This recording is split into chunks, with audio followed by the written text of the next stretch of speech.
Greetings, welcome to our series of weekly devotionals. Today we are wrapping up our look at certain verses in chapter 21 of the book of Numbers. And I think that overall this passage speaks about, among other things, commitment. What are we committed to? You know, I remember my son Tanner, many years ago in Little League, he went through this ritual every year. He would be so excited for baseball to start in the spring.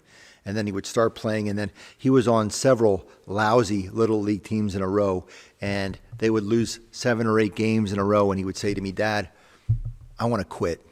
I'm tired of playing baseball." And I said the same thing to him every single season. I said, "Tanner, when it comes around to spring next year, if you don't want to play, that's fine. I'm not forcing you. You don't have to play. But you signed up for this year, and you're not quitting. You made a commitment to your coaches and to your teammates, and you're going to see it through." You know, we make all kinds of commitments in our lives.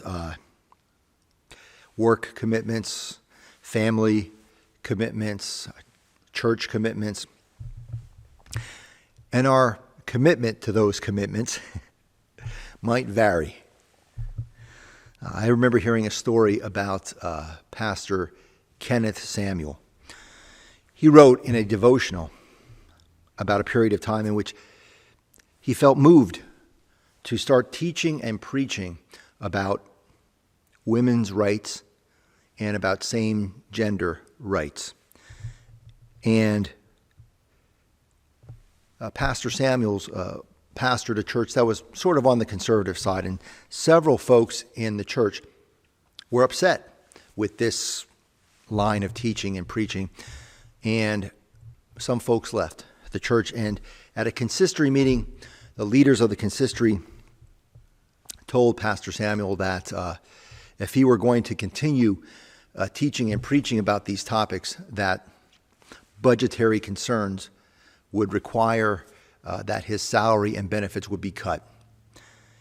And he said to the consistory, "I understand, but that's not going to change my decision. I'm going to continue to teach and preach about these things."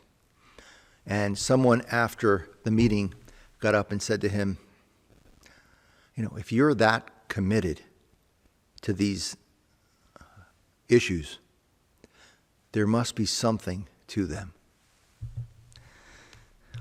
I believe that this passage in the book of Numbers reminds us of our commitment to God, and that of all the commitments we have and we make in our lives, those commitments must necessarily always be secondary.